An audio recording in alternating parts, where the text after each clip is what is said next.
if you're thinking that, oh, they're trying to wear camouflage, they're trying to appeal to men, no, you're an idiot. Once again, real men don't care about that. They just want you to get into office and make this shit better. That's all what a real man is concerned about. I don't need no Tim Waltz, no Harris to tell me how to be a man, because I've been doing that shit for a long time now. I think I got this shit down. That's what an established man believes. All right, so let's just get this out the way, because I know I'm going to probably say this about 2 or 3 times in this video. All right, we need to stop both sides siding this conversation when it comes to Republicans and Democrats. Okay, I know, trust me, before you start clacking away at your keyboard, I understand on a surface level there's a lot of similarities. Okay, they're both essentially trash. I get that. I understand it. Trust me, I am there with you. But if you keep peeling that onion, if you keep digging underneath that surface, you're going to find at some point the Republican Party have a long list of some bullshit than the Democrats. And like I said, the Democratic Party is not perfect by far, but unfortunately, it's only two whips we can take, okay? Or you're walking, and trust me, that's a long walk ahead of you, okay? Second, men, as you can see by the title, real men do not support Trump, and that's not saying real men don't support Republicans or Republican policies, but real men, secured, understanding who they are, they love themselves and they love people. They do not support the individual Trump. Okay, Trump, is that brass out loud, just saying whatever the hell he wants to say, treating women how he wants to treat them. I mean, obviously, grab them by the way, and not giving a fuck about the law. Do what they want, how they want, and however they want it. And that's appealing to, I guess, young folks, because when you young and dumb, you just don't understand. And trust me, I'm 37 years old. I've been young, I've been dumb, and I done a lot of dumb shit. Okay, I get that. But once you mature and understand that everything's not about you, and what a real man tends to learn is watching how he talks to people, because he understands you can't talk to your kids like you talk to your homies. You can't talk to your wife like she just some random female out there. You gotta talk to them with respect. That's not a sign of weakness. That's maturity. You know what I'm saying? Treating women, treating your spouse as she's your better half, and understanding that, and knowing what it takes to treat your woman like that. You don't just do that as a boy. You think you can talk to them however you want, and understanding that other people need respect. And the only way to give it is if you respect yourself. That's what a man believes. And that's literally the opposite of Trump. So what a man understands, he doesn't see that in Trump. So, okay, I'm gonna get off that, because I'm not that individual to this is what man, like, you can do what you want, be what you want. But when it comes to political conversations, men do not. So, hey, wrong video. Let's go ahead and take a listen. I think men are better than they think they are. However, messaging has just gotten out of control from both sides. You take a look at the fact that across the board, didn't matter what race they are, males turned towards Donald Trump. No. Turned away from the Democratic Party. No. No. Let's just nip this in the bud. We're only 19 seconds in. I already got to pause this thing, okay? Hey, Montel Jordan. Hey, I remember watching him as a kid, okay? And damn it, he looks the same. All right. Hey, black. There you go. Don't crack. Black men, we represent it. I hate when people keep saying, men, they all voted for, like, no. Look at the stats. Look at the statistics. Black men, like 77%. Hey, we did our thing. I don't give a fuck about no 21, 22, 23%. Trump can have that. But don't say all men voted for Trump. No, let's make sure we're having an honest discussion here, Montel, okay? And why? That's the real question that should be asked.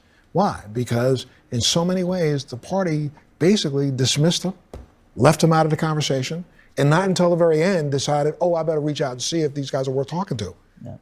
And if you just look at the fact that we have nobody, I think, in this country right now, the majority of people, believe in an equal playing field where everybody gets to participate and play. But when you start shoving certain things down people's throats, everybody gets in this country right now, the majority of people believe in an equal playing field where everybody gets to participate and play. But when you start shoving certain things down people's throats that they don't want to have to eat, you're going to have to deal with the consequences of forcing somebody to do something that they didn't want to do. But once again, that's so abstract. What is this thing that the Democratic Party is trying to shove down the throats of men? I don't know. What, saying if a trans woman wants to be called her, holy shit, get over yourself. Get off your fucking pedestal. Get off your high horse. You are not that important, okay? It doesn't take anything. It doesn't take your life off your years or years off your life. It doesn't suck the soul out of you if you say, hey, I'm gonna call you whatever you want me to call you. Okay, if that's how you want to roll, hey, do your thug dizzle. Cool, whatever. It doesn't take anything to do that. So for these men who feel like that's shoving something down your throat, hey, grow the fuck up. Okay, shit, man, like this ain't high school, man. Damn. Don't you got other shit to worry about? Them like, oh my God, they're forcing me to, like, holy shit, man. Grow the hell up, bro. Damn, it is not that big of a deal. There's the messaging toward men that Trump was doing, and then there was the messaging toward women that the Harris-Biden campaign were doing. I remember sitting at the Democratic convention and looking after 3 or 4 days and saying, not a whole lot of men on this program. And that's intentional because they thought this was going to be an abortion election, but was that a misstep? I think that abortion being the top issue was obviously a misstep because we saw that it didn't actually bring out the women that they expected either. But I would argue that from the onset, the polling showed that there were stark divisions between what men valued and what women valued, which isn't actually surprising across this country. But the economy was something that everybody valued. The way it was messaged, I think, was problematic. But in addition to that, looking at the psychological aspect of things, men have felt left out for quite some time, be it whether it was social groups, be it whether it was leading to depressive states or other things. They've been very vocal about that. That existed long before the pandemic. I do think that there needed to be stronger outreach to men and men of all backgrounds. But in addition to that, there needed to be more men at the helm of the decision-making process on the campaign. Okay, okay, maybe I'm missing something here, which is possible. Okay, but the Democratic Party, the Republican Party, those are government entities, or at least that's their purpose, okay? They're not psychiatrists. It's not a therapy session. So when she's saying, like, men need to be, catered to and talked to, like, that's not the Democratic Party's job. It's to speak to you and build you up as a man. Like, you need to build your own support group to do that. And that's by surrounding yourself with real men. That's not the government's job to do that. That's not Donald Trump's job. It's to teach you how to be a man. Is it like read a book, go to therapy, find some actual legitimate friends that can demonstrate and practice that in front of you. But to say, like, oh, the Democratic Party didn't, like, make me feel like a man, like, you got some other issues you need to be working out before you start blaming any candidate or party and blaming that on them. You got some things you need to work out. So I hate when they're like, the Harris campaign didn't talk to men. Like, men don't care about that. Men are not, like, looking for the Democratic Party to validate them as a man. All I want to hear is how you're going to increase wages. All I want to hear is how you're going to get things more affordable, like rent and mortgages, food, gas, things like that. I don't need you to talk to me about being a man. Holy shit, I'm 30. I think I got this thing on lock. So once again, can we just talk about politics and not about like being a man? Because that's not politicians' job. At least I don't Campaign think. that is run by a lot of women is probably not going to be the same campaign that can speak to men. I'm glad that we have this to be fair, circle here both because Trump it matters. and Harris's campaign were run by a mixture of men and women. I'm not sure. I think it's just about a theory of the case. But no, right? a lot of the messaging strategies that were developed to men by white women. And I think that that is a problem. Interesting. Yeah, I think that, with the appeal with Trump, I think many of his supporters are kind of attracted to that brash, unapologetic, that tough guy kind of persona that Trump has always kind of had. And I always think back to, the mid 90s and late 90s when I was in college and high school, where you saw a ton of rappers that were name dropping Donald Trump in all these songs. And there's a reason for that. There's a reason for that because all of them looked at Donald Trump as this unapologetic, brash guy that really pushed his success, his power plays, the art of the deal, all this stuff kind of made it what men look at as, okay, this is what I want. And men of all backgrounds. And I think that And I kind of sort of agree with that. Like I heard it, in the Nelly song. That's really, but I don't know what young black man was looking at Donald Trump and saying, that's who I want to be like. I mean, I just can't imagine a young black man in the hood saying, not Jay-Z, not Nas, not, Tupac, not Biggie, not, Ice Cube, Snoop. Like, no, not them, but Donald Trump. I mean, I just don't know. Like, of course, rappers, word played with his name because he was rich. He was a millionaire. And that's just about it. But I don't know too many black folks that inspired to be like Donald Trump. Like, I can't confirm that, unfortunately. You fast forward to what happened in this election and the dynamics of the populace of people that voted for Trump, men, women, Hispanic, white women, men in general, black men. It really showed that this election kind of teetered towards that, the catering towards men. And once again, holy shit, man. Like, I don't know if I'm looking at the wrong stats or not, but black men, over 70%, 77% voted for the Democratic Party. Stop lumping black men who know what the hell's going on into this dumbass group that voted for Trump. No, stop doing that. Don't. Stop it. That is not a real thing. The numbers don't show that. The last time I checked, 77 is more than 23%. By far. That's a huge margin. Not close, but no. That's a huge margin. So, unfortunately, black men didn't fall for that.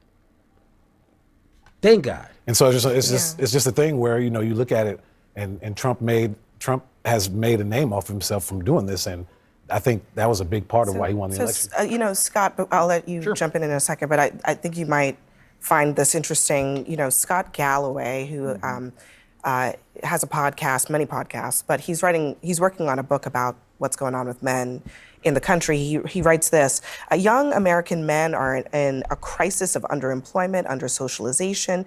Soaring college costs affect people regardless of their gender, but manufacturing jobs, once a ticket to the middle class for men without college degrees, have been offshored. Housing is increasingly unaffordable. Men are stuck. They are isolated, despairing, and unproductive, prone to obesity, drug addiction, and suicide, susceptible to misogyny, conspiracy theories, and radicalization. They make inadequate mates, employees, and citizens. And holy shit, if that's what's going on, okay, you don't need politics. I mean, I understand politics can kind of form that environment, like some of the things that was mentioned, you can't really control that on your own. Like, I can't control unemployment myself. I can't control, jobs to pay a livable wage. You know what I'm saying? So things like that nature, I understand. You kind of need the government to do their thing. But when it comes to what's internal, what's in here, and once again, I'm no man preacher, but you need to talk to some people. And I'm not talking about politicians. Politicians are not there to help you become a man. I mean, I don't know if that's if I missed the memo or not, but you need to talk to yourself, talk to some credible men out there who are not like an Andrew Tate, some weirdo sleeping with, 16-year-olds. Not that. Stay away from that. You go to prison for that, okay? But talk to real men that actually overcame these things. And 9 times out of 10, it's not going to be a politician. I'm sorry. They're already untrustworthy. I wouldn't trust them in your livelihood.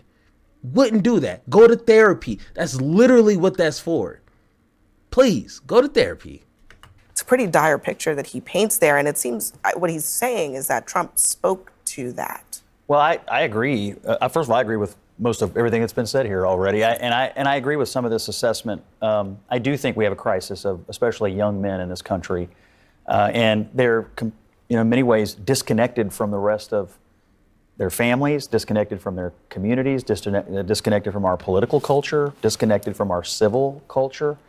And that's a real problem for a society that depends on all of us to be engaged and working together to make it as good of a country and as good of a society as it can be. I think the Democrats in this election made men feel like that the patriarchy is over, boys, and we're going to put you in the back seat for a while, and you're just going to have to accept it without.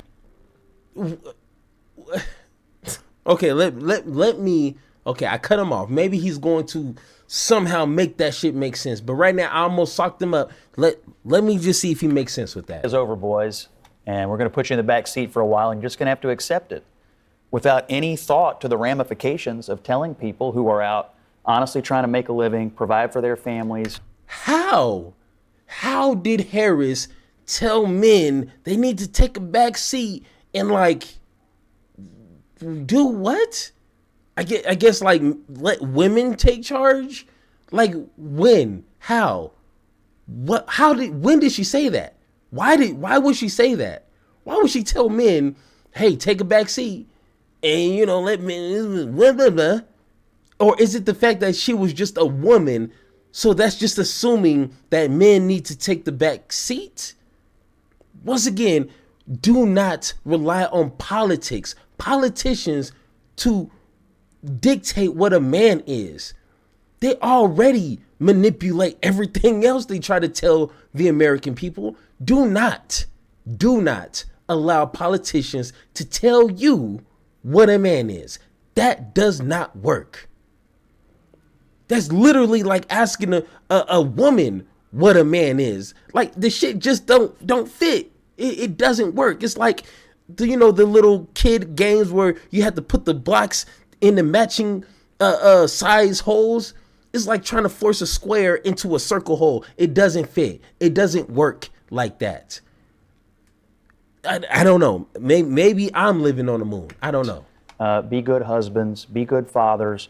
When you tell people who are doing their level best that either A, it's not good enough, or B, you're part of the problem, what do you expect? And then finally, as a political tactic, the attempt to put walls on the ticket, and that was going to somehow solve all of the problems that had been built up for years, was ridiculous, because it turns out Walz was the last person that men wanted to hear from. And I remember at the beginning of that whole campaign, when they put him on, I sat right here, and people were like, oh, they got camouflaged hats. They're going to be wearing them in the deer stands this fall. And I think, to your point that you just made, that was not, that idea that was not formulated by a bunch of dudes who actually...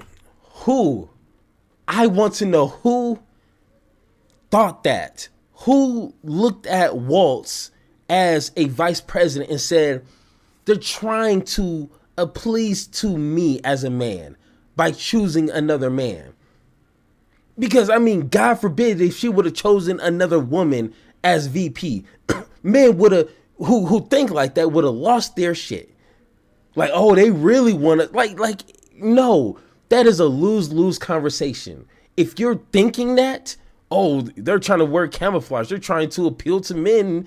No, you're an idiot. Once again, real men don't care about that. They just want you to get into office and make this shit better. That's all what a real man is concerned about. I don't need no Tim Waltz, no Harris to tell me how to be a man. Because I've been doing that shit for a long time now. I think I got this shit down. That's what an established man believes. And if you're a young man and you're still, getting your feet wet and you're trying to understand how this thing works, once again, hey, how you doing? Okay? Don't look to politicians. That's a start, okay? This idiot. Go deer hunting. It was come up with by a bunch of people who've never met a dude that actually goes deer hunting. But when you try to put that kind of window dressing on a real communications problem or a real relationship problem, it gets exposed immediately. I did a fun little experiment. I knew we were going to be talking about this tonight. So I have a text chain that's been going on. Oh shit, I don't care about your motherfucking text chain. Okay, hey, hi, guys, how you doing? Okay, I think that conversation, I mean, it's only a minute and some change left. I don't have no time to hear about this dude's email list. I don't care, okay?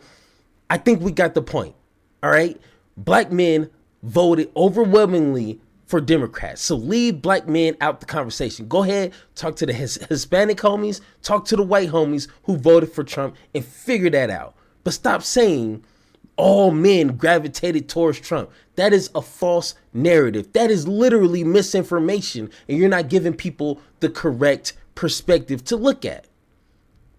I don't know, maybe kind of makes sense. And secondly, I mean, not for, but secondly, men do not look to politicians on how to be a man. So there's nothing there to say, oh, the Harris campaign like alienated men or made men feel little. Like, no, I'm sorry. Harris does not dictate how much of a man I am. That's not how that works. You know what I'm saying? I do. And I already set that shit in stone. So can we not have this conversation no more? A waste of time, guys. Talk about some shit that matters. Okay? But hey, how you doing? Once again, if you guys agree or disagree with anything that I said in this video, let me know in the comments down below or hit that Discord link so we can have that one-on-one talk. And like always, let's have that conversation.